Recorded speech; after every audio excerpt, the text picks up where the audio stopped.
Saludos.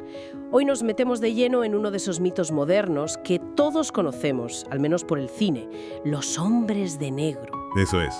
Esas figuras, siniestras, siempre con traje oscuro, que aparecen como de la nada para callar a testigos de ovnis. Exacto.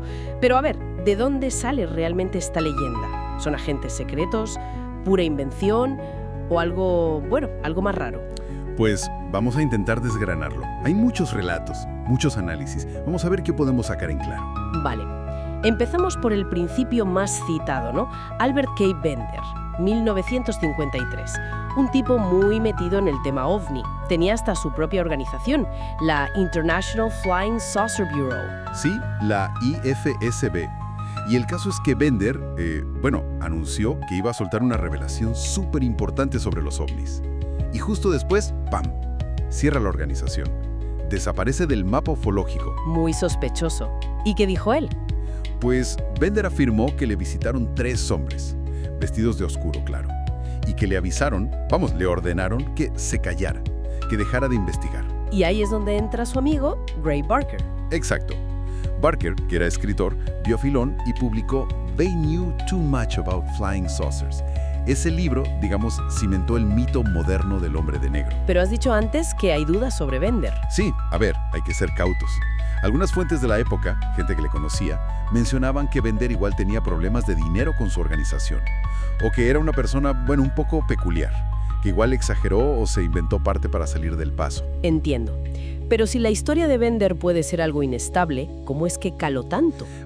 Barker era muy bueno vendiendo misterio, eso seguro. Y además es que ya había algo antes, un precedente curioso. ¿Ah, sí? ¿Cuál? El incidente de la isla Maury. En 1947, un tal Harold Dow dijo haber visto unos objetos voladores rarísimos, como unas rosquillas volantes que soltaron una especie de escoria metálica sobre su barco. Vale. ¿Y los hombres de negro? Pues Dahl contó que poco después, un hombre con un traje negro nuevo se le acercó. Le contó al detalle lo que había desayunado esa mañana para demostrar que sabía cosas de él y le dijo que mejor se olvidara de lo que vio. Una amenaza velada, pero clara. ¡Ostras! O sea que el patrón ya existía antes de Bender. Parece que sí. Y las descripciones, si te fijas, son bastante consistentes a lo largo de los años. ¿Cómo son, aparte del traje negro, claro? Pues suelen describirlos como muy pálidos, a veces con rasgos faciales extraños, como si fueran artificiales, ojos muy fijos, sin emoción. Y la ropa impecable, a veces demasiado nueva, como de estreno. Y se mueven raro, ¿no? Sí, a menudo describen un comportamiento como robótico o torpe. Y la voz, a veces dicen que suena metálica o monótona, sin inflexiones. Y siempre viajan en coches oscuros, muy grandes, Cadillacs negros relucientes, a veces modelos antiguos pero impecables. Da un poco de yuyu, la verdad. Y su objetivo es siempre silenciar y quitar pruebas, ¿no? Esa parece ser la constante. Buscan fotos, negativos, los supuestos restos como los de Maury y, sobre todo, intimidar. Saben cosas personales de los testigos que no deberían saber. Y hay algo más inquietante. Algunos relatos hablan de efectos físicos raros después del encuentro. Sí, el propio Bender los describió.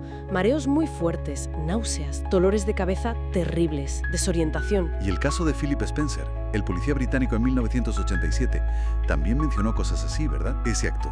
Y lo que es curioso es que algunos análisis posteriores han comparado esos síntomas, mareo extremo, dolor de cabeza repentino, problemas de equilibrio, con lo que años después se empezó a llamar el síndrome de La Habana.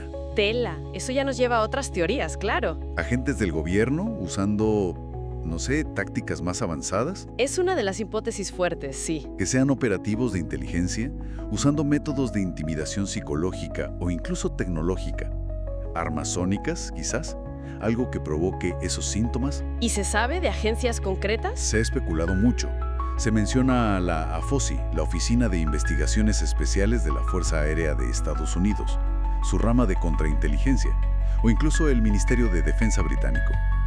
De hecho, mira, hay un documento desclasificado de la USAF de 1979. ¿Ah, sí? ¿Qué dice?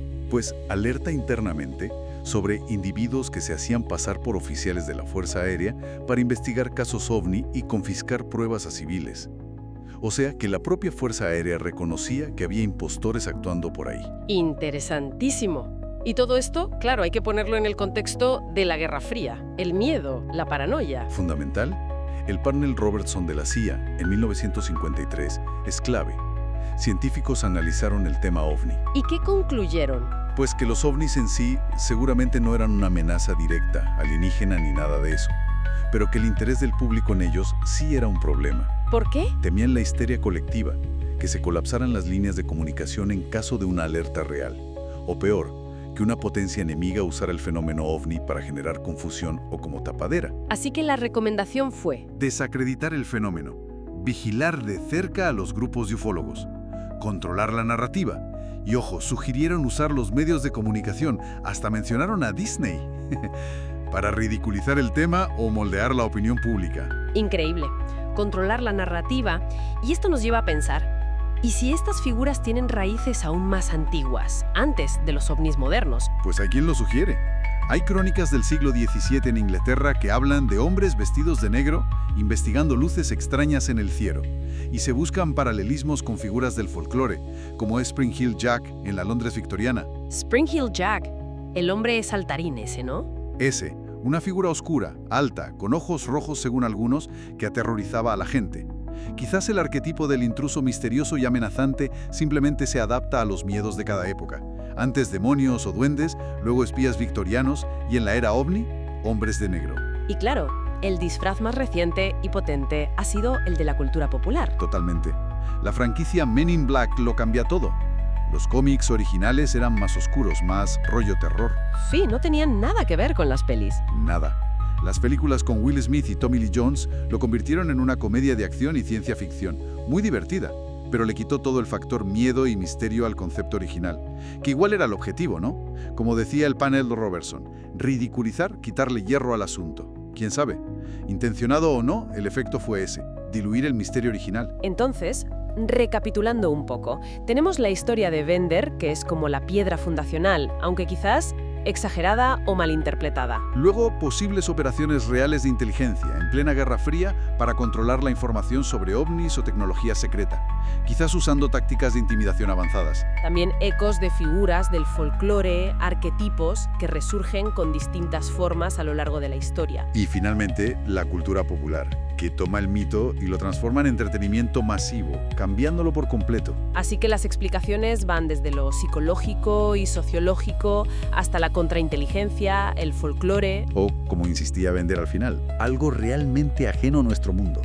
Un fenómeno con muchísimas capas. Lo que nos deja con la pregunta en el aire, ¿verdad? ¿Cuánto de los hombres de negro es un reflejo de nuestros miedos al gobierno, al control, a lo desconocido? ¿Cuánto podría ser desinformación deliberada, una cortina de humo para ocultar otra cosa? ¿Y queda alguna verdad oculta detrás de tanta capa de mito, ficción y posible manipulación? Es una reflexión interesante sobre cómo se construyen y perviven las leyendas en nuestra época.